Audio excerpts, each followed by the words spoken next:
Students, अस्सलाम वालेकुम रहमतुल्लाहि व बरकातहू। तो मैं आपके सामने आज 11th क्लास का जो ज़ूलॉजी का सिलेबस है उसका तीसरा लेक्चर लेके आया हूँ। उम्मीद करता हूँ आप सभी अच्छे से होंगे।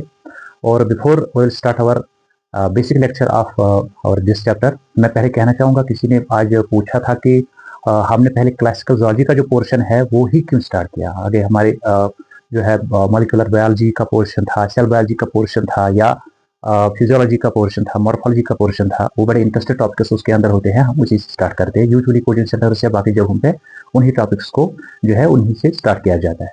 तो बेटा देखो, मैं आपको सीधी सी बात कहूंगा कि कल को you are going to appear in board level examination या नीट लेवल एग्जामिनेशन, वहां पे आपको खाली फिजियोलॉजी से क्वेश्चन नहीं पूछे जाएंगे। तो आप जूलॉजी का सिलेबस पढ़ रहे हो तो जूलॉजी का जो सब्जेक्ट है उसका मतलब ही है इसमें you are going to study about animals. ठीक है, तो ये हुआ आपके जूलॉजी के सिलेबस के अंदर जो भी टॉपिक है, weather it is interested weather it is और इट इज नॉट इंटरेस्टेड, चाहे क्लासिकल जूलॉजी से है या फिजियोलॉजी से है, तो it contains equal weightage of marks. एक बात। और दूसरी बात, हमने सोचा कि हम सिंपल से कॉम्प्लेक्स की ओर जाए। जो भी जूलॉजी के टॉपिक्स है ये इंटर रिलेटेड होते हैं। अगर आप जूलॉजी का सिलेबस पढ़ते हो तो जाहिर सी बात है आपके लिए जरूरी है कि आप सबसे पहले जूलॉजी की बेसिक्स के बारे में जानो। जूलॉजी की बेसिक्स में क्या आता है? एनिमल्स की जो नॉलेज है। When you get knowledge about the animals, तो उसके बाद इसके जो ऑफशूट्स है या इसकी जो शाखे हैं, ब्रांचेस है, उसमें आप सेल बायोलॉजी का पोर्शन है, फिजियोलॉजी का पोर्शन है, एनाटॉमी का पोर्शन है, मॉर्फोलॉजी का पोर्शन है, वो आपको बिल्कुल आसान लगेगा। ठीक है। और एक रिक्वेस्ट मैं करना चाहूंगा कि जैसा मैंने कहा कि इंटर रिलेटेड जो टॉपिक्स आपके होते हैं, इस तरह आपके लेक्चर्स भी इंटर रिलेटेड होते हैं। अगर आप एक लेक्चर मिस करते हो तो जो उसके बाद का जो लेक्चर होगा उसमें आपको कई सारी जो चीजें हैं, कॉन्सेप्ट्स है, वो आपको मिस होते जो है देखने को मिलेगी। इसलिए मेरी रिक्वेस्ट है, सारे जो लेक्चर्स है विदाउट मिसिंग लेक्चर आप इनको कंसिस्टेंसी के साथ अटेंड करो। कहीं ट्यूशन जाने की जरूरत नहीं है। ठीक है। तो आप मेरे ही सारी ये लेक्चर जो है अटेंड कर लो। इंशाल्लाह I am going to complete your whole syllabus through this platform. ठीक है।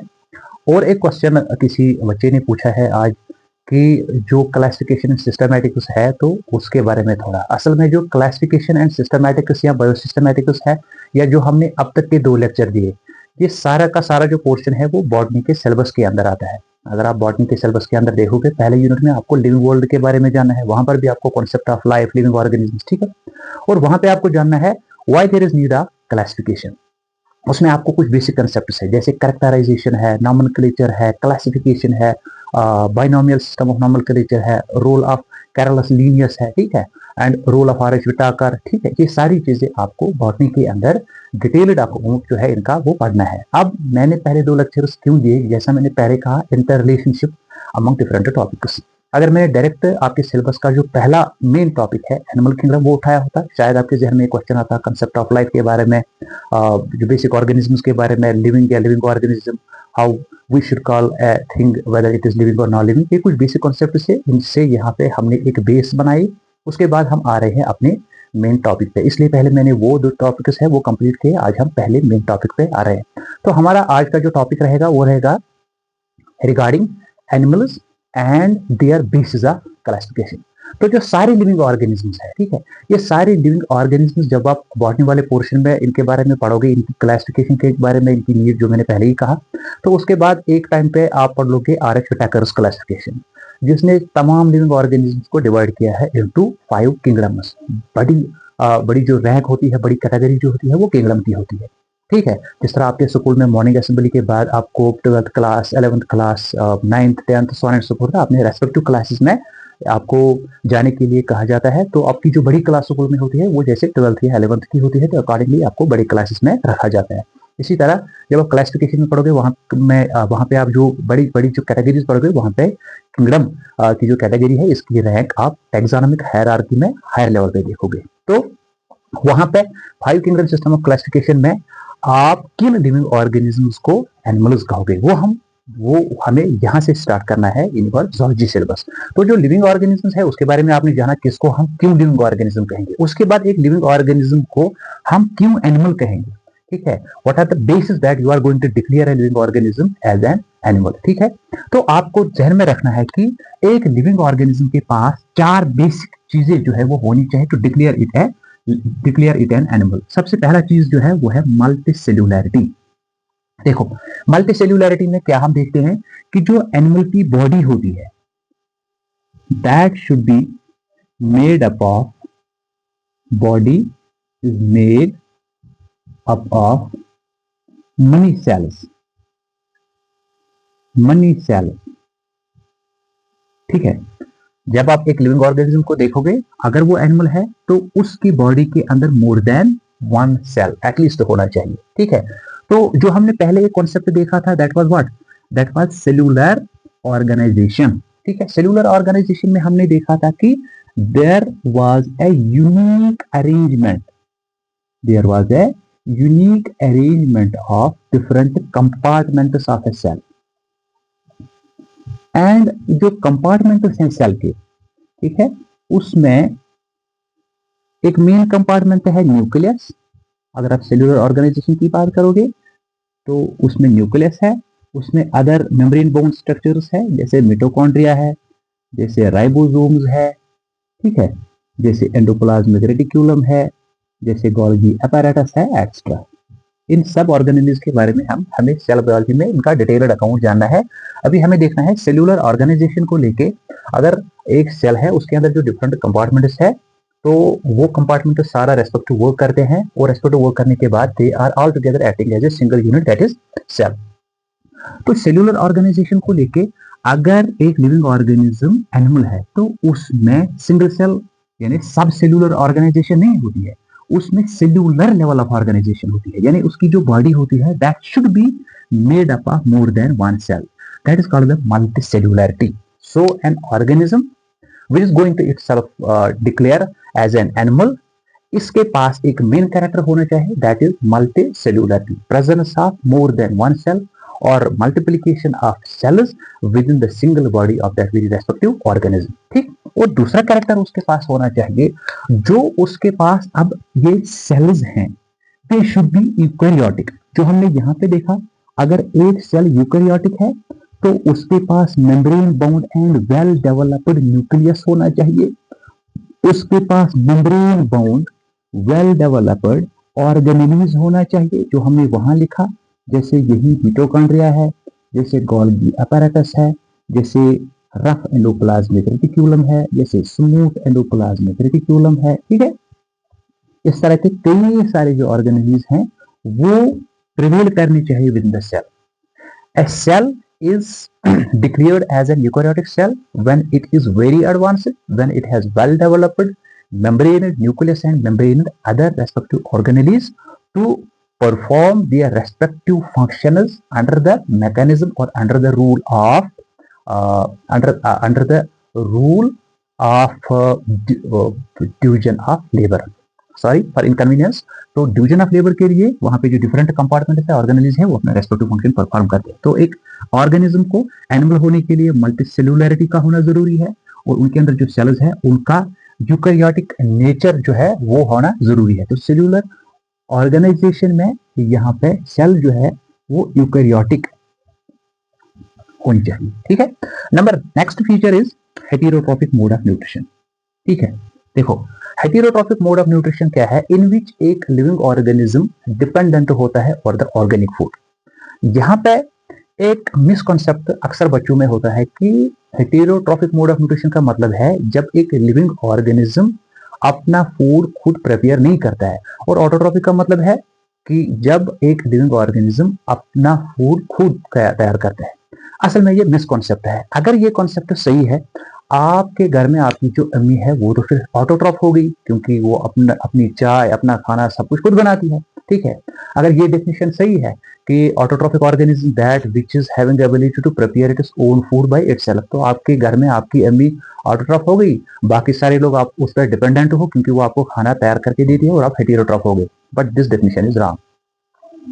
तो जो हेटेरोट्रॉफिक मोड ऑफ न्यूट्रिशन है वो असल में है जब एक ऑर्गेनिज्म होता है वो डिपेंडेंट होता है और ऑर्गेनिक फूड, डिपेंडेंट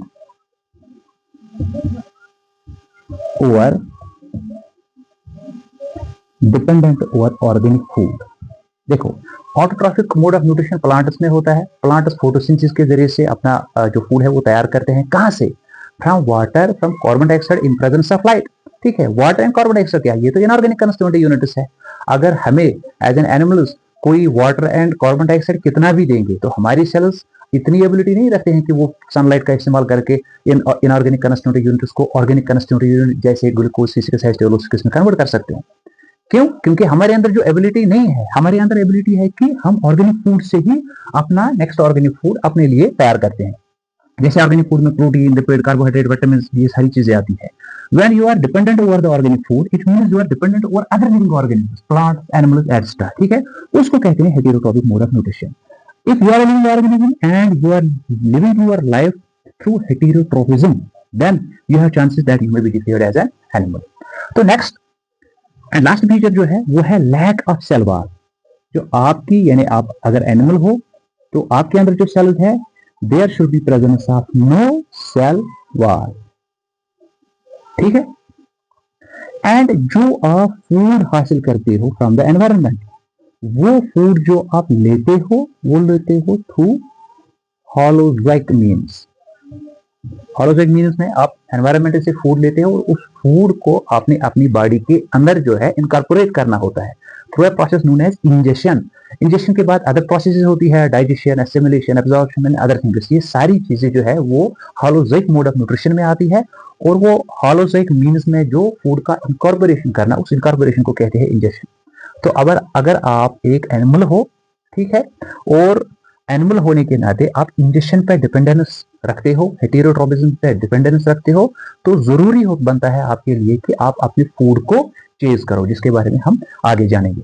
तो there should be at least 4 basic characters present in a living organism so that will be in a position to declare it as an animal. Number 1 is multicellularity, second is presence of or exhibition of eukaryotic nature of the cells, and next is heterotrophism, dependence on organic food, and next is lack of cell wall and process of ingestion.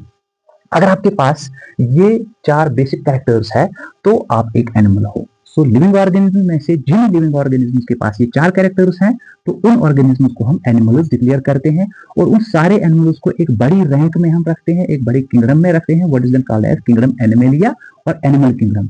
अब जो animal kingdom है इसमें अब तक देखा गया है over 1.5 million described species. इतना बड़ा ये एनिमल किंगडम है, vast biodiversity. It is this animal kingdom in which there are more than 1.5 million described species. ठीक है, उसके अलावा there are lakhs and millions of species which are supposed, not only supposed, which are believed to be present in our biological ecosystems. ठीक, अब देखो ये जो animal kingdom है, ठीक है, ये जो एनिमल्स है, इन एनिमल्स के बारे में हमें सबसे पहले इंफॉर्मेशन दी थी, हमने जाना था with the help of the great biologist Aristotle. That is why Aristotle is called as father of zoology as well. सबसे पहले उसी ने ये कॉन्सेप्ट दिया था, ये नाम दिया था। ठीक है, तो ये तो इंट्रोडक्शन ऑफ एनिमल्स हुआ। अब आप इजीली ये जानोगे कि हम किस लिविंग ऑर्गेनिज्म को एनिमल कहेंगे और क्यों कहेंगे। उसके बाद अगर ये एनिमल्स इतने सारे हैं, इतनी ज्यादा बायोडाइवर्सिटी है, उन्होंने अपने आप को हर एक एनवायरनमेंट में अडॉप्ट किया है। एरियल मोड ऑफ लाइफ भी वो दिखाते हैं, एक्वाटिक मोड ऑफ लाइफ भी, आर्बोरियल मोड ऑफ लाइफ भी, कर्सोरियल मोड ऑफ लाइफ भी, फसोरियल मोड ऑफ लाइफ भी, टेरेस्ट्रियल एनवायरनमेंट में भी, हर एक एनवायरनमेंट में और our jet this earth ecosystem वो प्रेजेंट होते हैं। तो जाहिर सी बात है उनमें ज्यादा वेरिएशन एंड वेरिएबिलिटी होगी। When you have more variation and variability, when you have more number of species present in a very big group, then it becomes mandatory for you to classify them in order to understand them well. तो हर एक बड़े group को classify करने के लिए, जो मैंने पहले कहा था, जब आप एक स्कूल में जाते हो, मॉर्निंग असेंबली में सारे आप इकट्ठे होते हो। मॉर्निंग असेंबली के बाद आपको किसी बेस पे, किसी बुनियाद पे 9th, 10th, 11th, 12th class में रखा जाता है, मेडिकल, नॉन मेडिकल में रखा जाता है। आप को कोई पूछेगा कि आपने मेडिकल साइंस लिया है, हाँ, तो आप इस रूम में जाओ, आपने नॉन मेडिकल लिया है आप इसमें जाओ, आपने आर्ट्स स्ट्रीम से कोई सब्जेक्ट चुना है तो आप इसमें जाओ। तो वहां की जो वो क्लासिफिकेशन है तो वो on the basis of subject selected. आप साउथ स्टूडेंट हो, आप में 50 बॉयज हैं 50 गर्ल्स हैं, आपके रूम की कैपेसिटी ओनली 50 है, जहां आप you are going to deliver और you are going to take the lecture, तो यहाँ पे आपको कहा जाएगा बॉयज इस साइड में, गर्ल्स इस साइड में। वो वाली क्लासिफिकेशन जो बेसिस हुई वो क्या हुई, on the basis of gender और सेक्स। कहने का मतलब है जब हम एक बड़े ग्रुप को क्लासिफाई करते हैं तो उसकी क्लासिफिकेशन के पीछे एक बेस होती है, बुनियाद होती है। इसी तरह अगर हम एनिमल्स को क्लासिफाई करेंगे, हम किस बुनियाद पे करेंगे, हम बहुत सारे कैरेक्टर्स को देख के, कैरेक्टर्स की बुनियाद पे इस सारे एनिमल किंगडम को डिवाइड करेंगे into other respective smaller groups, ranks और कैटेगरीज। तो वो हम पढ़ते हैं under the heading classification basis और basis of classification of animal kingdom. इसमें पहले हमने जो देखा अभी सेल्यूलर ऑर्गेनाइजेशन क्लासिफाई करने के लिए हमने पहले ही देखना है क्या इनके अंदर मल्टी सेल्यूलरिटी है। अगर इनके अंदर मल्टी सेल्यूलरिटी है तब ही हम इनको एनिमल किंगडम में रखेंगे, ठीक है। मल्टी सेल्यूलरिटी, और मल्टी सेल्यूलरिटी के साथ साथ जो सेल्स प्रेजेंट है क्या वो यूकैरियोटिक है कि नहीं है। अगर ऐसा है तो इनमें सेल्यूलर ऑर्गेनाइजेशन प्रेजेंट है, हम इनको एनिमल्स में रखेंगे। फिर उसके बाद इस ऑर्गेनाइजेशन की जो लेवल है वो देखेंगे। What do you mean by this level of organisation? देखो, अगर एक एनिमल की बॉडी सिर्फ बनी है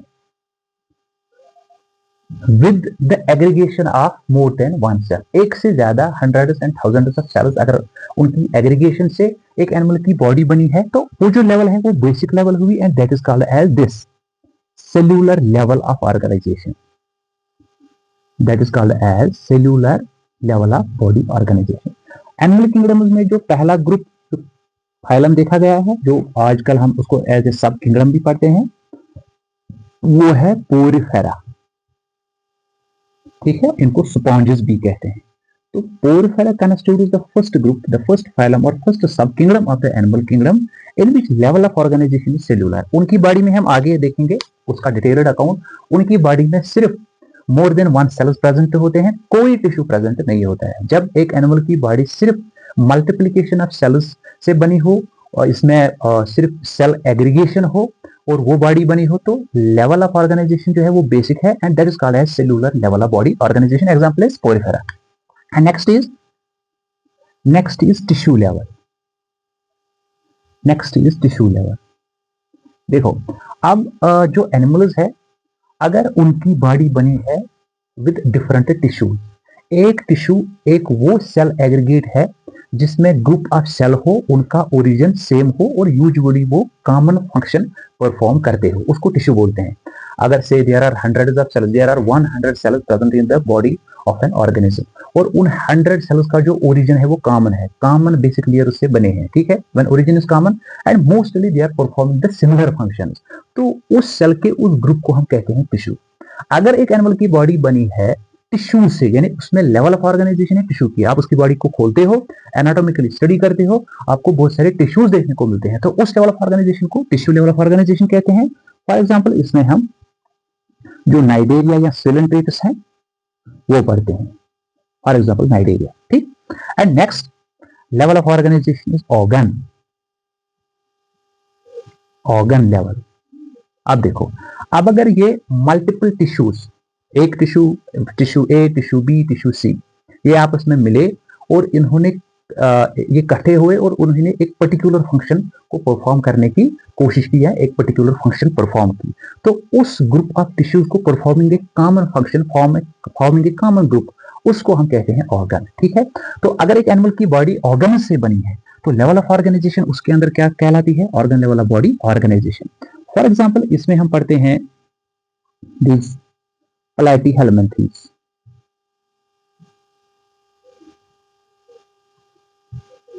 platyhelminthes, और even some major animals belonging to the superphylum Coelenterata, वो भी इसके अंदर आते हैं। उनका डिटेल्ड अकाउंट भी अकॉर्डिंगली हम पढ़ेंगे, जब हम फाइलम वाइज क्लासिफिकेशन पढ़ेंगे तो हम उसका डिटेल्ड अकाउंट आगे पढ़ेंगे।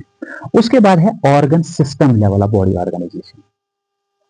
Organ system level. अब देखो, अब डिफरेंट ऑर्गन्स है, जैसे हमारे अंदर माउथ है, इसोफेगस है, स्टोमक है, स्मॉल इंटेस्टीन है, लार्ज इंटेस्टीन है, rectum, colon, etcetera, these are different organs. अगर ये सारे ऑर्गन्स मिलकर एक पर्टिकुलर फंक्शन अंजाम देते हैं, जैसे प्रोसेस ऑफ डाइजेशन, तो अगर डिफरेंट ऑर्गन्स मिलकर एक यूनिक फंक्शन परफॉर्म करते हैं तो वो एक सिस्टम बनाते हैं, what is called as organ system.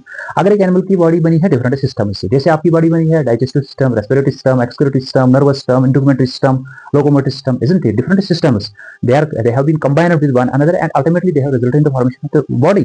So that level of organization is placed at the peak, and that is called as organ system level of body organization. तो वो है from platyhelminthes onwards, that is from nematoda until chordates. ठीक, यहां तक। तो इसके बाद next basis of classification. तो ये लेवल ऑफ ऑर्गेनाइजेशन हमारे लिए बेस बनी कि नहीं, इस बेस को लेके हमने एनिमल्स को क्लासिफाई किया into different, and we put different animals into the different ranks, ठीक है। And next base of classification is going to remain on the modes of nutrition, ठीक है। तो न्यूट्रिशन में क्या हम देखते हैं, how an organism achieves its nutrients or obtains its nutrients from its respective environment, ठीक है। इस प्रोसेस को, इस अटेनमेंट को, इस अचीव को, ठीक है, इसको हम कहते हैं प्रोसेस ऑफ न्यूट्रिशन। अभी हमने देखा ऑटोट्रॉपिक न्यूट्रिशन है, हेटेरोट्रॉपिक न्यूट्रिशन है, ठीक है, other means and other modes है। तो यहाँ पे न्यूट्रिशन को हम कैसे बेस बनाएंगे, for what, for classifying the animals. देखो हम न्यूट्रिशन में यूजुअली हमने देखा एनिमल्स में इंजेक्शन, ठीक है, उसके बाद हमने इंजेक्शन के बाद प्रोसेस पढ़ते हैं इनके अंदर, प्रोसेस ऑफ डाइजेशन, ठीक है, process of absorption, process of assimilation, ठीक है। तो ये जो सारी प्रोसेसेस होती हैं, ये कौन एनिमल कैसे एग्जीक्यूट करता है और इसकी एग्जीक्यूशन में कौन एनिमल किस तरह के फूड पे डिपेंडेंट होता है, फिर इनको हम क्लासिफाई करते हैं। जैसे हम आगे पढ़ेंगे, कुछ एनिमल्स को हम कहते हैं कार्निवोर्स, ठीक है, कुछ एनिमल्स को ये एनिमल बेस्ड फूड पे डिपेंडेंट होते हैं, कुछ को फ्रूगिवोर्स, वो फ्रूट्स पे डिपेंडेंट होते हैं, ठीक है, कुछ को कैनिबलिस्टिक, ठीक है, कुछ को हम हर्बिवोर्स, कुछ को हम ओमनिवोर्स, तो उनको हम अकॉर्डिंगली डिवाइड करते हैं। लेकिन यहाँ पे जो मोड ऑफ न्यूट्रिशन है, इस मोड ऑफ न्यूट्रिशन को हम यूज कर सकते हैं as a basis of classification of the animals, that how and with which type of organ, which type of structure they are exhibiting this process of nutrition, or it is sub processes like ingestion, like digestion, like assimilation and other, ठीक है। उसके बाद जो next character है जिसकी base को लेके हम एनिमल्स को डिवाइड करते हैं, वो बड़ा इंपॉर्टेंट है, दैट इज सिमेट्री। देखो सिमेट्री का मतलब है एक एनिमल के पास डिफरेंट स्ट्रक्चर्स होते हैं, चाहे लेवल ऑफ ऑर्गेनाइजेशन कुछ भी हो, सेल्यूलर हो, टिश्यू हो, ऑर्गन सिस्टम हो, या कुछ दूसरा हो, ठीक। लेवल ऑफ ऑर्गेनाइजेशन कुछ भी, जो इसके यूजुअली मॉर्फोलॉजिकल स्ट्रक्चर्स होते हैं, एक्सटर्नल स्ट्रक्चर्स होते हैं, उनका अलाइनमेंट कैसा है, उसको हम सिमेट्री कहते हैं। So symmetry is actually the alignment of different structures in the body of an organism, ठीक है। So symmetry is what, it is just alignment of different structures, ठीक है। अब इस अलाइनमेंट को हम कैसे अंडरस्टैंड करते हैं, हैव अ लुक। यहाँ पे थोड़ा पेशेंटली आप वॉच करोगे। अगर सिमेट्री का मतलब है अलाइनमेंट ऑफ डिफरेंट स्ट्रक्चर्स, मेरे पास डिफरेंट स्ट्रक्चर्स है, जैसे ईयर है, नोज है, आई है, इनका अलाइनमेंट कैसा है, उस अलाइनमेंट को अंडरस्टैंड करने के लिए एक एनिमल बॉडी के अंदर हम क्या देखते हैं कि अगर कोई यूनिक अलाइनमेंट नहीं है, if the body of N animal is lacking a specific alignment, तो उसकी बॉडी में हम कहते हैं कि इसमें कुछ सिमेट्री ही नहीं है, और हम उसको डिक्लेयर करते हैं ए symmetrical. For example Porifera, sponges, कुछ बेसिक स्पॉन्जेस जो होते हैं उनकी बॉडी अम्यूबा की तरह होती है, ठीक है। उसको आप नहीं कह सकते हो ये प्रॉक्सिमल साइड है, डिस्टल साइड है, राइट साइड है, लेफ्ट साइड है। अगर आप उस एनिमल की बॉडी को हाइपोथेटिकली डिवाइड करने की कोशिश करोगे ताकि इसमें इक्वल दो हाउस बने, वो पॉसिबल नहीं होता है। आप अम्यूबा को थोड़ा अपने इमेजिनेशन में लाओ, अम्यूबा की बॉडी कुछ इस तरह से होती है। अगर आपने ऐसे डिवाइड किया, आधा हिस्सा ज्यादा चला जाएगा एक साइड में, आधा हिस्सा कम चला जाएगा, एक साइड में ज्यादा सीटोपोडिया आएंगे, दूसरे साइड में कम आएंगे, तो वो इक्वल टू मिरर इमेजेस में डिवाइड नहीं होगा। तो इस तरह की जो सिमेट्री है वो है ही नहीं, it means such an animal is lacking this symmetry, and that time we declare that you are an asymmetrical animal. तो एसिमेट्रिकल जो एनिमल्स होते हैं वो पोरिफेरा फाइलम में प्रेजेंट होते हैं, ये आप याद रखोगे। अब अगर सिमेट्री है और आपने एनिमल की बॉडी को से, ये एक एनिमल है, ये एक एनिमल है, इसमें बॉडी की कुछ प्रोजेक्शंस है, whether they are tentacles, limbs or anything else, ठीक है। अगर आपने इसकी बॉडी को डिवाइड किया हाइपोथेटिकली और डिवीजन पास हुआ through centre and through any plane, say you take the example of a ball. अगर एक एनिमल की बॉडी बॉल की तरह है और ये इसका सेंट्रल पॉइंट है, अगर आपने इसको हाइपोथेटिकली यहां से डिवाइड किया, यहां से डिवाइड किया, यहां से डिवाइड किया, इसकी बॉडी जो है ऑलवेज दो इक्वल मिरर इमेज की हिस्सों में डिवाइड हो जाएगी। इस तरह की सिमेट्री को कहते हैं बेटा radial symmetry. When we can hypothetically divide the body of an animal and our plane of division passes through multiple sides, अगर हम इसको राइट लेफ्ट प्रॉक्सिमल डिस्टल, तो हमारा जो डिवीजन होता है, हाइपोथेटिकल डिवीजन होता है, हम किसी भी प्लेन से इसको डिवाइड करते हैं तो ये इक्वल इसकी बॉडी दो हिस्सों में कन्वर्ट हो जाती है। उस तरह की सिमेट्री को कहते हैं रेडियल सिमेट्री। और ये रेडियल सिमेट्री नाइडेरियन में प्रेजेंट होती है ज्यादा, नाइडेरिया, ठीक है। जो नाइडेरियंस है, सिलेंट्रेटस हैं, most of the cnidarians and coelenterates they exhibit radial symmetry, ठीक। इसके बाद एक एडवांस्ड सिमेट्री है, that is called bilateral symmetry. देखो, एक तो आपने देखा एनिमल जिसके अंदर कोई सिमेट्री होती ही नहीं है, आप उसकी बॉडी को हाइपोथेटिकली डिवाइड करते हो तो कैसे भी आप डिवाइड करो उसकी बॉडी इक्वल दो हाउस में कन्वर्ट नहीं होगी, उसको एसिमेट्रिकल कहते हैं। दूसरा है, अगर आप एक एनिमल को की बॉडी को देखते हो, आप किसी भी प्लेन से उसको डिवाइड करते हो, उसकी जो बॉडी होती है दो इक्वल हाउस में कन्वर्ट होती है, तो दैट्स कॉल्ड रेडियल सिमेट्री। अब उसके बाद एक एडवांस्ड सिमेट्री है, that is called the bilateral symmetry. Bilateral symmetry में जो अलाइनमेंट ऑफ स्ट्रक्चर्स होता है वो होता है अलोंग द लॉन्गिट्यूडनल एक्सिस से। यहाँ पे आपने एक एनिमल की बॉडी को देखा, ठीक है, और ये इसकी लॉन्गिट्यूडनल एक्सिस है, ठीक है। अगर आप इस एनिमल की बॉडी को इस लॉन्गिट्यूडनल एक्सिस से डिवाइड करते हो, ठीक है, तो ये इसका लेटरल हाफ हुआ, ये इसका लेटरल हाफ हुआ। हर एक रेस्पेक्टिव लेटरल हाफ जो बनेगा आफ्टर द डिवीजन वो मिरर इमेज होगा टू इट्स अनदर हाफ, ठीक है। मैं यहाँ पे ह्यूमन की मिसाल देता हूँ। अगर हम एक ह्यूमन बॉडी को लेंगे, ठीक है, और एक ह्यूमन की बॉडी को हम हाइपोथेटिकली मिड ट्रांसवर्सली डिवाइड करेंगे, तो एक साइड से हेड आएगा, दूसरी साइड से लेग्स आएंगे, तो इक्वल मिरर इमेज नहीं बनेगी। अगर हम एक एनिमल यानी ह्यूमन की बॉडी को लॉन्गिट्यूडनल एक्सिस से डिवाइड करेंगे फ्रॉम टॉप टू बॉटम, आप देखो हाइपोथेटिकली उस ह्यूमन बॉडी का जो 50% मॉर्फोलॉजिकल स्ट्रक्चर है वो एक साइड में आएगा और दूसरा 50% दूसरी साइड में आएगा। हर एक साइड अपने दूसरे साइड का मिरर इमेज होगा। इसका मतलब है जो वहां अलाइनमेंट है, जो वहां सिमेट्री है, वो कैसी है, वो है बाइलेटरल। यानी एक ह्यूमन बॉडी में ये जो आगे वाला साइड होता है ये वेंट्रल साइड होता है, इसका जो बैक साइड होता है that is called dorsal side, और ये जो दो साइड्स होते हैं these are लेटरल साइड्स। जब आपने हाइपोथेटिकली लॉन्गिट्यूडनली ह्यूमन बॉडी को डिवाइड किया तो आपने दो लेटरल इक्वल हाउस देखे। इस तरह की सिमेट्री को क्या कहते हैं, बाइलेटरल सिमेट्री, ठीक है। तो ये जो बाइलेटरल सिमेट्री है ये फ्रॉम प्लैटीहेलमिन्थेस से लेके कॉर्डेट्स तक प्रेजेंट होती है। Bilateral symmetry is being exhibited by from platyhelminthes onwards up to the chordates। यहाँ पे आगे जाके कुछ एक्सेप्शंस होते हैं कि जो काइनोडर्म्स होते हैं वो हालांकि इन्वर्टिब्रेट्स में, नॉन कॉर्डेट्स में एट टॉप हम वो फाइलम पढ़ते हैं, लेकिन उनकी जो सिमेट्री होती है वो लगभग रेडियल तक ही आ जाती है। जब हम इकाइनोडर्म्स पढ़ेंगे वहां उसका डिटेल्ड अकाउंट हम पढ़ेंगे। तो ये हुई symmetry which we will form the main base for dividing the animal into different respective groups. और नेक्स्ट बेस ऑफ क्लासिफिकेशन है germ layers. Anybody will ask you what are germ layers, तो आप कहना जर्म लेयर्स वो basic cellular layers होते हैं। Wait, germ layers वो basic cellular layers होते हैं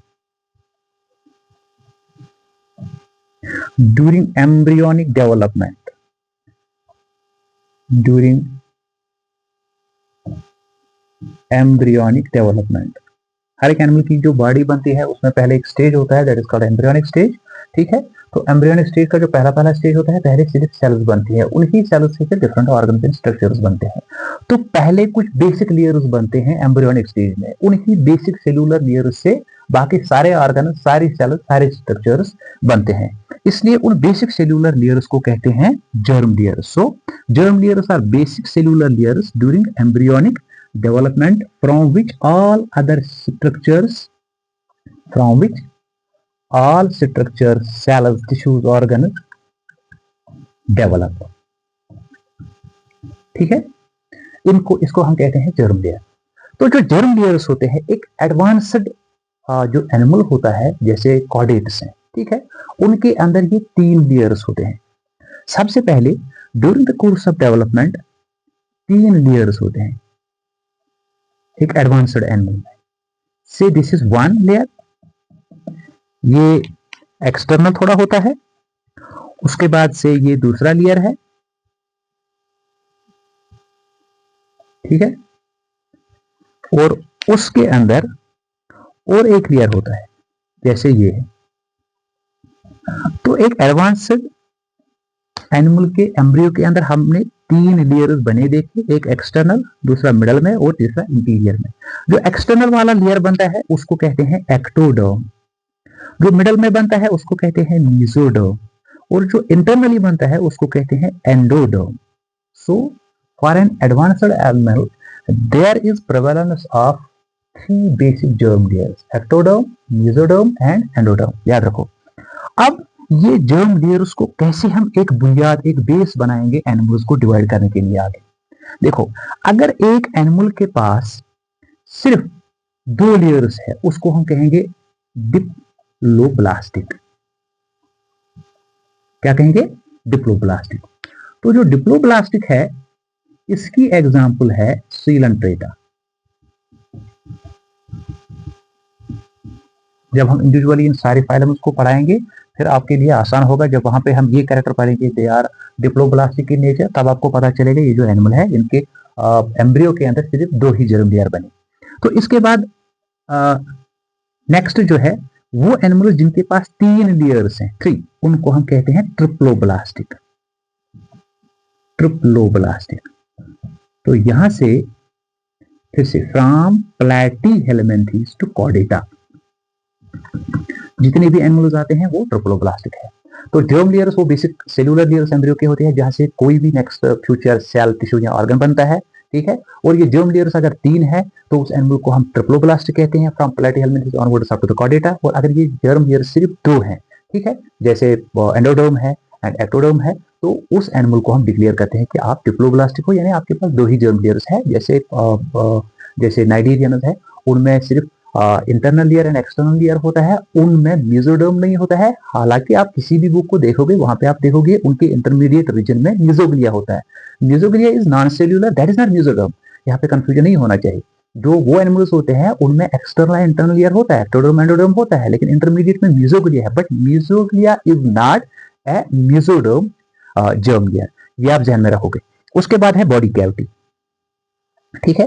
अब देखो बॉडी कैविटी क्या है। अभी हमने देखा कि 3 लेयर्स हैं, एक्टोडर्म, मेसोडर्म एंड एंडोडर्म। देखो जो बॉडी कैविटी के लिए नाम दिया गया है वो है सीलोम, यानी एक एनिमल की बॉडी कैविटी को कहते हैं सीलोम। और सीलोम क्या है, ख्याल रखो, ये एक्सटर्नल लेयर जब एम्ब्रियोनिक डेवलपमेंट होता है दैट इज एक्टोडर्म, ठीक, और यहां पे से ये internal layer that is endoderm. इसके बीच में से सीलोम को अंडरस्टैंड करने की कोशिश कर लो। इसके बीच में जो सेलुलर लेयर था, एक लेयर था, ठीक है, वो मेसोडर्म था। अब एम्ब्रियोनिक स्टेज में कभी ये मेसोडर्म का जो लेयर होता है ये 2 लेयर्स में कन्वर्ट होता है। एक लेयर अटैच हो जाता है विद द एंडोडर्म और दूसरा लेयर लिफ्ट होता है अप। जब ये लिफ्ट होता है अप तो ये वाला लेयर एक्सटर्नली अटैच हो जाता है विद द एक्टोडर्म। और देखो बेटा, यहाँ पे बीच में से एक खाली स्पेस बनी। जब मेसोडर्म का लेयर स्प्लिट हुआ तो ये एक स्पेस बनी। इस स्पेस को कहते हैं बॉडी कैविटी या coelom. So coelom is the body cavity which is formed and lined from both sides by mesoderm, ठीक है। यहाँ पे आपको मैं समझाने की कोशिश करूंगा। वेट, अगर ये मेसोडर्म है और इसके बाहर से ऊपर एक लेयर है वो एक्टोडर्म था, इसके नीचे से और एक लेयर है वो एंडोडर्म था। ये मेसोडर्म जो है एम्ब्रियोनिक स्टेज में एनिमल्स में, हायर एनिमल्स में, एडवांस्ड एनिमल्स में ये ऐसे डिवाइड होता है, लिफ्ट अप एंड डाउन होता है। बीच में से जो कैविटी बनती है वो है ट्रू सीलोम। ठीक है, वो एनिमल, जिस एनिमल के एम्ब्रियोनिक या किसी स्टेज में हम ये बॉडी कैविटी देखेंगे और जिस बॉडी कैविटी का एक्सटर्नल एंड इंटरनल कवर होगा मेसोडर्म का, उसको हम ट्रू सीलोम कहते हैं और उस एनिमल को हम कहते हैं सीलोमेट एनिमल। क्या कहते हैं? सो सीलोम या बॉडी कैविटी को कैसे हम बेस बनाएंगे? अगर ये वेल डेवलप्ड सीलोम प्रेजेंट है and if this body cavity is lined from both sides by mesoderm, then इस एनिमल को कहते हैं सीलोमेट। ठीक है, जहां ट्रू सीलोम है। तो ये एनालिड्स से लेके जो कॉर्डेटस है वहां ये प्रेजेंट होता है। ठीक, अब देखो एक दूसरी टर्म है जिसको हम कहते हैं सीडोसीलोम। देखो सीडोसीलोम में हम कुछ निमेटोड्स को देखते हैं, उनके अंदर जो बाहर वाला लेयर होता है दैट इज एक्टोडर्म प्रेजेंट होता है, जो अंदर वाला लेयर से दिस दैट इज एंडोडर्म वो भी प्रेजेंट होता है, और जो बेटा बीच वाला लेयर होता है उनके अंदर, ठीक है, दैट इज कॉल्ड मेसोडर्म। ये मेसोडर्म है, ये लिफ्ट हो जाता है। मेसोडर्म लिफ्ट हुआ, यहाँ ट्रू सीलोम में मेसोडर्म लिफ्ट हुआ था outward and inward, and that ultimately resulted in the formation of a cavity, so that the cavity appeared with prevalence of mesodermal layer from external side and internal side। लेकिन यहाँ पे क्या हुआ, mesoderm lift हुआ, attach हुआ with the ectoderm. अगर mesoderm ectoderm के साथ अटैच हुआ तो यहाँ पे एक कैविटी बनी, ये कैविटी जो है externally it got covered with mesoderm but internally it got lined by what, endoderm. तो इस सीलोम को फॉल्स सीलोम कहते हैं और सीडोसीलोम।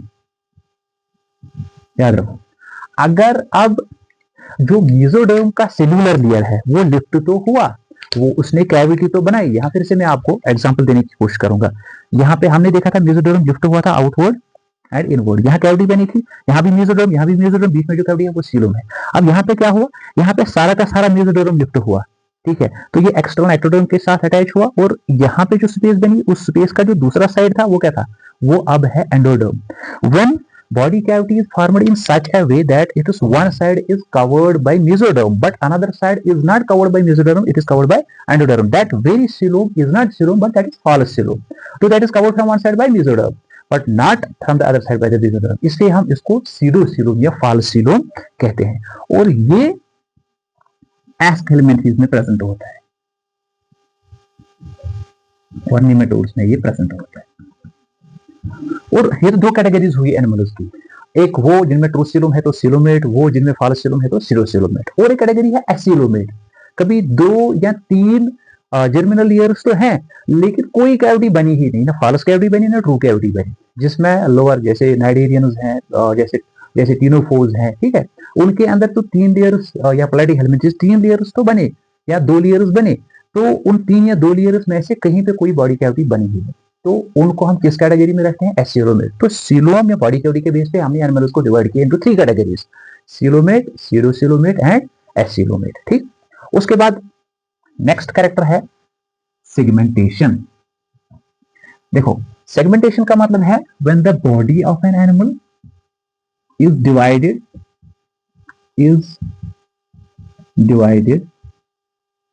Into regions or segments both externally as well as internally। देखो जो एनिमल्स है जैसे एनालिड्स हैं, जैसे आर्थ्रोपोड्स हैं, जैसे कॉर्डेट्स हैं, इनकी जो बॉडी होती है यूजुअली डिवाइड होती है इनटू डिफरेंट रीजन्स और सेगमेंट्स, और हर एक रेस्पेक्टिव सेगमेंट में अपना एक रेस्पेक्टिव स्ट्रक्चर होता है। तो ये जो सेगमेंट है, सबसे बेहतरीन जो सेगमेंटेशन की एग्जांपल ली जाती है वो ली जाती है from the annelids like earthworm. Earthworm में डिफरेंट सेगमेंट्स होते हैं, हर एक सेगमेंट में अपना रेस्पेक्टिव स्ट्रक्चर होता है। Let me give an example. अगर हम अर्थवॉर्म के रिप्रोडक्टिव सिस्टम की बात करेंगे, हम देखते हैं जो सेगमेंट नंबर 14 है वहां पे जो है फीमेल जेनेटल अपर्चर है, जो सेगमेंट नंबर 18 है वहां पे मेल जेनेटल अपर्चर है, और ये ऑलवेज सही होगा। अगर आप एक अर्थवॉर्म की एनालिसिस एनाटॉमिकली करते हो तो आप सेगमेंट नंबर 14 पे यही स्ट्रक्चर देखोगे और 18 पे यही स्ट्रक्चर देखोगे. So this segmentation is true when the body of an animal is divided both internally as well as externally. अगर segmentation इस तरह है, divisions इस तरह है, fragments इस तरह है, तो उस तरह की सेगमेंटेशन को हम कहते हैं मेटामेरिक सेगमेंटेशन और उस फिनोमेना को कहते हैं मेटामेरिज्म.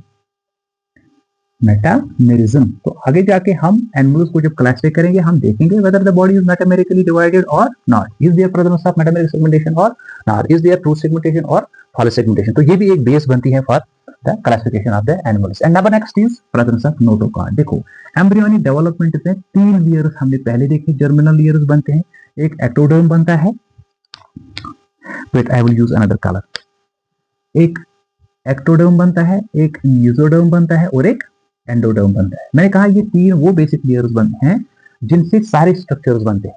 जैसे अगर आप ह्यूमन बॉडी के अंदर देखोगे स्किन, किसी पूछोगे स्किन तो आंसर है, तो स्किन कहां से बनता है, वो एक्टोडर्म से बनता है. ब्रेन एक्टोडर्म से बनता है, स्पाइनल कॉर्ड एक्टोडर्म से बनता है, most of the senses ectoderm से बनते हैं, ब्लड मेसोडर्म से बनता है, मसल मेसोडर्म से बनता है, बोन्स मेसोडर्म से बनते हैं, ठीक है, गोनाड्स मेसोडर्म से बनते हैं, किडनीज मेसोडर्म से बनते हैं, lining of gastrointestinal tract, stomach है, लिवर है, पेनक्रियाज है, ये एंडोडर्म से बनते हैं. तो यहां से पता चला कि जो जर्मिनल लेयर्स है इनसे ही सारे स्ट्रक्चर्स बनते हैं.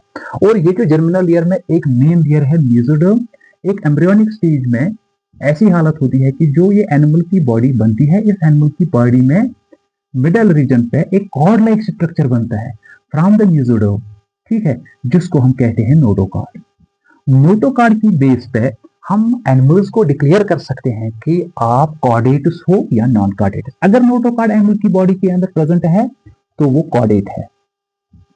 अगर एनिमल की बॉडी के अंदर नोटोकॉर्ड एब्सेंट है तो वो नॉन कॉर्डेट है.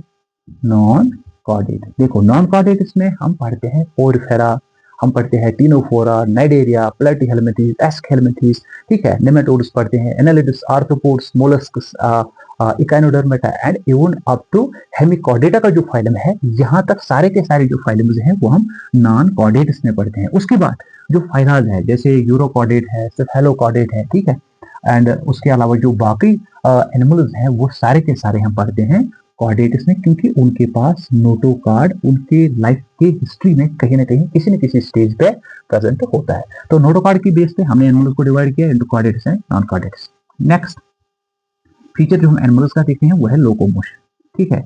अगर एक एनिमल की बॉडी हमने यहाँ पे देखा through heterotrophic means of nutrition और इंजेक्शन जरूरी इसके लिए है, तो ये डिपेंडेंट है अदर ऑर्गेनिक फूड पे.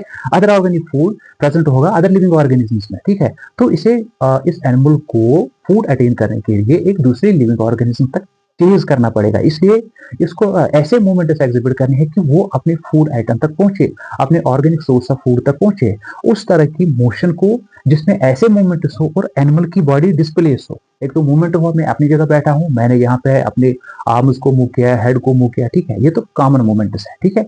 अब अगर मैं कुछ ऐसे मूवमेंट्स करूंगा कि मेरी बॉडी की जो पोजीशन है वो चेंज हुई from this place to this place, from this place to this place, तो इस तरह की का जो स्पेशल मूवमेंट है that is called locomotion. So movement leads to locomotion, ठीक है. अब जो लोकोमोशन है, लोकोमोशन परफॉर्म करने के लिए जो स्ट्रक्चर्स होते हैं उनको कहते हैं लोकोमोटरी स्ट्रक्चर्स. लोकोमोटरी स्ट्रक्चर्स हम एनिमल्स में जब देखते हैं तो हम देखते हैं कहीं पे सीलिया, कहीं पे फ्लैजिला, ठीक है, कहीं पे विंग्स, कहीं पे लिम्ब्स, कहीं पे फिन्स, ठीक है. तो ये सारे स्ट्रक्चर्स हम देखते हैं as locomotory structures which are being used for specific locomotion like flying, like swimming, like galloping, like walking, like creeping. So many movements are being exhibited by the different types of the animals on the basis of presence of their respective locomotory structures. तो इसको देख के भी हम animal की जो body होती है उनको अकॉर्डिंगली डिवाइड करते हैं. तो नेक्स्ट जो डिफाइनिंग फीचर है वो मैं यहाँ पे लिखूंगा होमियोस्टैसिस का स्पेशल टाइप. होमियोस्टैसिस, देखो लिविंग ऑर्गेनिज्म की बॉडी में एक एबिलिटी होती है कि वो अपने सिस्टम, अपने लिविंग सिस्टम के अंदर एक जो है इंटरनल यूनिफॉर्म सिस्टमैटिक अरेंजमेंट रखते हैं. यानी अगर हम एक एनिमल या प्लांट या लिविंग ऑर्गेनिज्म की सेल्स की या उनके बॉडी की बात करेंगे, उनके अंदर एक स्पेसिफिक पीएच होता है, उनके अंदर एक स्पेसिफिक टेम्परेचर होता है, उनके अंदर एक स्पेसिफिक केमिकल कंपोजिशन होती है which is totally different from that of the external environment and maintenance of all these internal structures, what are they called, they are called collectively called as homeostasis. तो जो homeostasis है, ठीक है, homeostasis में हम animals में दो चीजें पढ़ते हैं, एक वार्म ब्लडेडनेस, वार्म ब्लडेडनेस कहीं पे हम पढ़ते हैं, कहीं पे कोल्ड ब्लडेडनेस। वार्म ब्लडेडनेस का मतलब है अगर एक एनिमल है और वो अपनी बॉडी का जो इंटरनल टेम्परेचर है उसको मेंटेन रखता है, ठीक है, तो उसको कहते हैं वार्म ब्लडेड या होम्योथर्मल। जैसे ह्यूमंस हैं, जैसे मोस्ट ऑफ द जैसे मैमल्स हैं, ठीक है, तो हमारा जो बॉडी का टेम्परेचर होता है से दैट इज 37। अगर एनवायरमेंटल टेम्परेचर में कितनी भी फ्लक्चुएशन हो, हम अपनी बॉडी का टेम्परेचर सिर्फ 37 पे ही मेंटेन रखेंगे, तो हम क्या कहलाएंगे, वार्म ब्लडेड और होम्योथर्मल। दूसरा हुआ जैसे स्नेक्स हैं, ठीक है, एनालिड्स हैं, सॉरी जैसे स्नेक्स यानी सर्पेंट्स यानी ओफिडिया, ठीक है, या रेप्टिलिया जो है, या दूसरा ग्रुप है एम्फीबिया, जो वो एनिमल्स होते हैं उनकी बॉडी का जो टेम्परेचर है वो फ्लक्चुएट होता है with the fluctuation in environmental temperature, यानी एनवायरमेंटल टेम्परेचर में जिस जैसे फ्लक्चुएशन होती है तो इन एम्फीबियंस में, इन रेप्टाइल्स में accordingly environmental temperature fluctuate, sorry उनका बॉडी का टेम्परेचर फ्लक्चुएट होता है। When the body temperature of an animal fluctuates with the fluctuations of the environmental temperature, then such an animal is called as poikilothermal। याद रखो उस animal को कहते हैं पोइकिलोथर्मल, ठीक है। तो पोइकिलोथर्मल और कोल्ड ब्लडेड या होम्योथर्मल या वार्म ब्लडेड, ये दो कैटेगरीज हमने बनाई on the basis of special homeostasis of the animals. तो होम्योस्टैसिस को भी हमने बेसिस बनाया as a means and basis of classification. उसके बाद है presence of circulatory system, presence of circulatory system। देखो एक जो मेजर एनिमल होता है जैसे कॉर्डेटस है या जो एनालिडस है या उनसे बड़े बड़े जो एनिमल्स हैं, तो उन एनिमल्स में उनकी बॉडी का जो फ्लूइड होता है mostly in the form of the blood. तो ब्लड आपको पता है मेसोडर्म ओरिजिन है, जो सीलोमिक फ्लूइड पहले था वही फिर फाइनली मॉडिफाई होता है इनटू द ब्लड। तो जो ब्लड होता है यूजुअली ये मूव करता है इन स्पेशल चैनल्स और वेसल्स, ठीक है, in most of the animals.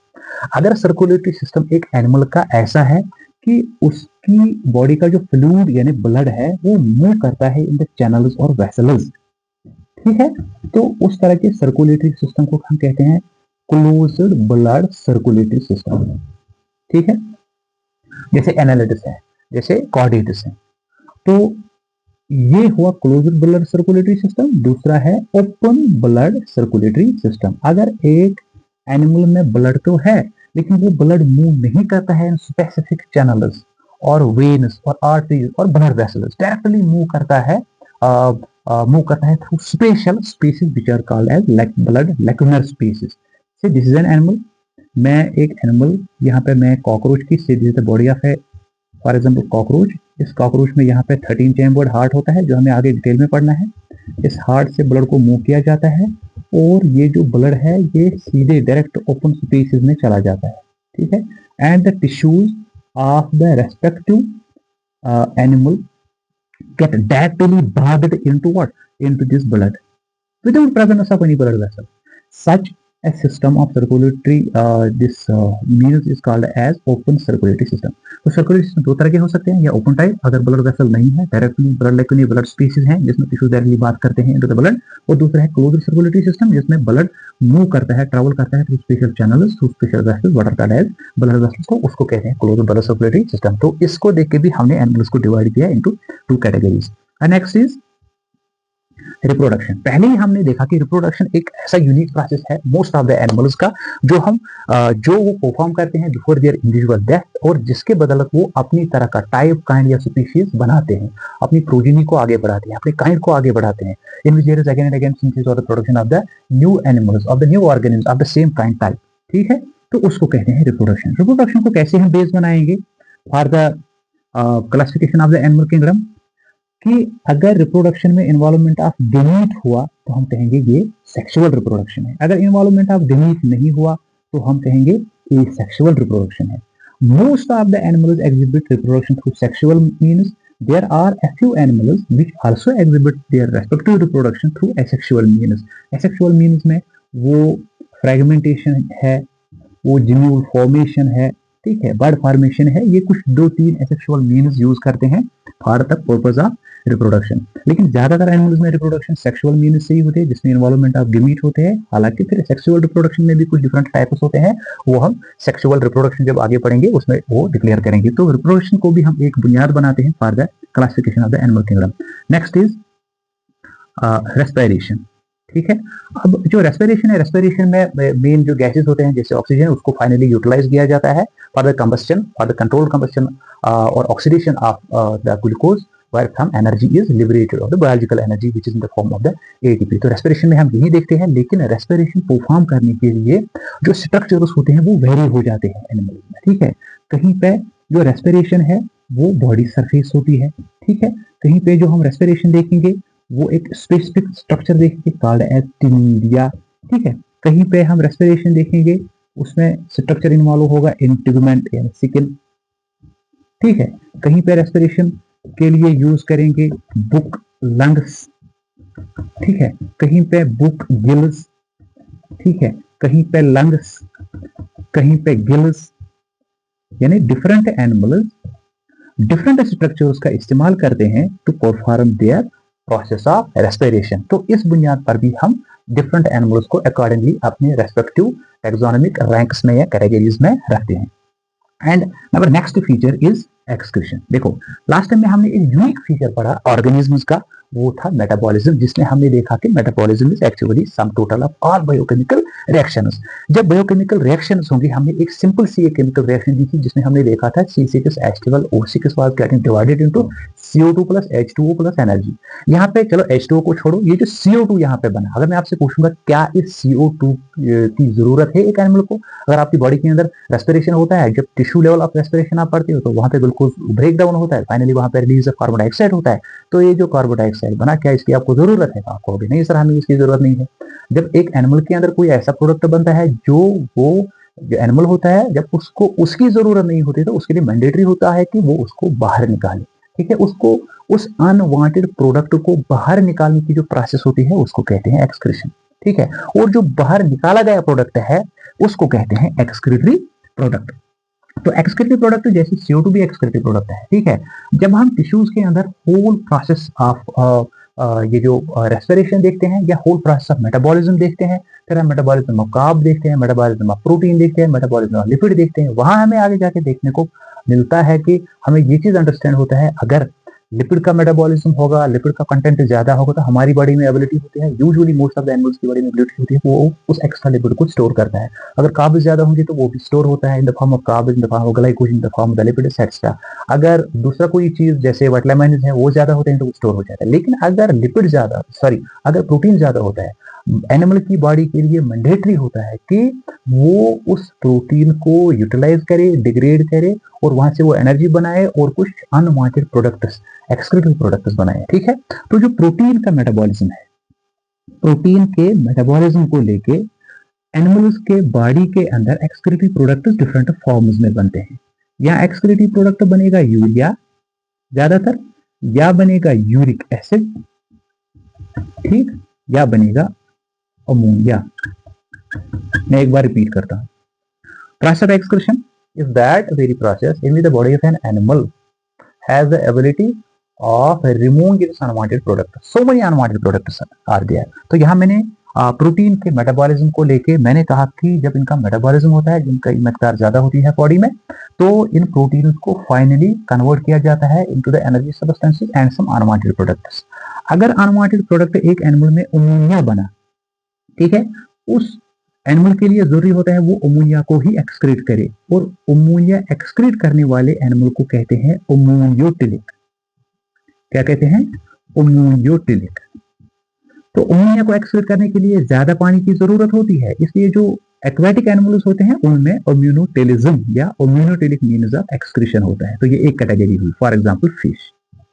अगर एक्सक्रीटरी प्रोडक्ट बना यूरिक एसिड, ठीक है, तो उस एनिमल को कहते हैं यूरिकोटलिक। क्या कहते हैं? यूरिकोटलिक। ठीक है, तो यूरिक एसिड को एक्सक्रीट करने के लिए ज्यादा पानी की जरूरत नहीं होती है। ठीक है, इसको कंपेरेटिवली कम पानी की जरूरत होती है, जैसे बर्ड्स। ठीक है, बर्ड्स में uric acid as an excretory product होता है। एंड यूरिया, यूरिया में इंटरमीडिएट लेवल का पानी का जरूरत होता है उसको बाहर निकालने के लिए। मोस्ट ऑफ द एनिमल्स जो होते हैं वो एक्सक्रीटरी प्रोडक्ट बनाते हैं in the form of the urea and then they are called as ureotelic. इसमें हम आते हैं जैसे मैन है। तो एक्सक्रीशन की बेस पे हमने एनिमल्स को 3 कैटेगरीज में डिवाइड किया। क्या क्या? होम्योनोटिलिक, यूरियोटिलिक एंड यूरिकोटिलिक। सबसे पहला जो है वो है होम्योनोटिलिक, दूसरा है यूरियोटिलिक, तीसरा है यूरिकोटिलिक। क्योंकि होम्योनोटिलिक में ज्यादा पानी की जरूरत होती है। ठीक है, इसको एक्सक्रीट करने के लिए तो most of the aquatic animals exhibit ammonotelic means of excretion. उससे कम पानी की जरूरत होती है जब आपका एक्सक्रीटेड प्रोडक्ट यूरिया बनता है उसको बाहर निकालने के लिए, जैसे ह्यूमन्स है, और उन एनिमल्स को कहते हैं यूरियोटिलिक। और उससे कम पानी जिन एनिमल को मिलता है अपना एक्सक्रीटेड प्रोडक्ट बाहर निकालने के लिए वो तुरंत अपने यूरिया को फाइनली फिर कन्वर्ट करते हैं यूरिक एसिड, और उनका एक्सक्रीटेड प्रोडक्ट यूरिक एसिड ही होता है, इसलिए उन एनिमल को कहते हैं यूरिकोटलिक। और इन तीनों मैकेनिज्म को अकॉर्डिंगली नाम दिए गए हैं। इसको कहा जाता है इम्यूनोटेलिज्म, इसको कहा जाता है यूरियोटेलिज्म और इसको यूरिकोटलिज्म। ठीक है, आगे जाके एक्सक्रीशन को लेके हमने और भी डिफरेंट टाइप्स पढ़ने हैं, जैसे अमाइनोटिलिक है जिसमें अमाइनो एसिड डायरेक्टली एक्सक्रीट किए जाते हैं, जैसे कॉर्नोटिलिक है, कुछ स्पाइडर स्कॉर्पियंस वगैरह होते हैं। ठीक है, वो सब टाइपिफिकेशन हम आगे वाले आने वाले लेक्चर्स में कर लेंगे। तो इस तरह से हमने ये जो सारे बेसिस ऑफ क्लासिफिकेशन वाले कैरेक्टर्स है उनके बारे में जाना। तो इन्हीं कैरेक्टर्स को हम बेसिस बनाएंगे और इन्हीं बेसिस पे हम एनिमल किंगडम को डिवाइड करेंगे into different categories, into different ranks, जो हम आगे पढ़ेंगे। अब जाके जो नेक्स्ट हमारा लेक्चर होगा वो हमारे लिए बड़ा आसान होने वाला है, क्योंकि हमने बेसिक्स के बारे में जाना है, किस बुनियाद पे हम एनिमल किंगडम को डिवाइड करेंगे। ठीक है, तो why there is need of studying animal kingdom and the basis of classification. क्यों नहीं भाई, जो एनिमल किंगडम है अगर आप इसको स्टडी करते हो तो आपको एवोल्यूशन की स्टडी हो जाती है। ठीक है, आपको एडेप्टेशन की स्टडी हो जाती है, आपको बायोडाइवर्सिटी की स्टडी हो जाती है, आपको जो है जो इकोसिस्टम में डिफरेंट प्रोसेसेस होते हैं, फूड चेन्स, फूड वेब्स, इनकी डिपेंडेंस, ठीक है, and inter relationships among the animals, उसके बारे में आपको जानकारी मिलती है। एंड अबव ऑल आपको एक दूसरा ब्रांच ऑफ ज़ूलॉजी सीखने को मिलता है which is called as economic zoology. जब आप एनिमल्स के बारे में स्टडी करते हो तो आप देखते हो देखो ह्यूमन हिस्ट्री रही है कि ह्यूमन्स की एसोसिएशन एनिमल्स के साथ रही है। ठीक है, ह्यूमन्स की एसोसिएशन को लेके ऑलवेज ह्यूमन्स ने एनिमल्स को अपने वेलफेयर के लिए इस्तेमाल किया है। ठीक है, जब हमने एनिमल्स की स्टडी की, इनकी क्लासिफिकेशन की स्टडी की, तभी हमें पता चला कि बर्ड्स को हम कैसे यूज कर सकते हैं। बर्ड माइग्रेशन स्टडी करके हम कैसे अंडरस्टैंड कर सकते हैं how to decide, how to form the radar system, how to declare the northern side, eastern side when there are clouds. ये एनिमल्स कैसे इस चीज को अंडरस्टैंड करते हैं इन देयर माइग्रेशंस। तो फिशेस के बारे में जानते हैं, फिर कहीं पे कई सारे एनिमल्स को अपने फूड के लिए इस्तेमाल करते हैं, अपने ट्रैवल्स के लिए इस्तेमाल करते हैं, अपनी जासूसी के लिए इस्तेमाल करते हैं। तो there is lot of scope for studying the animals and their classification and their interrelationship. So with this we have concluded our main rather first syllabus level lecture of the first unit of the animal kingdom, in which we discussed the introduction about the animal kingdom and the basis of the classification.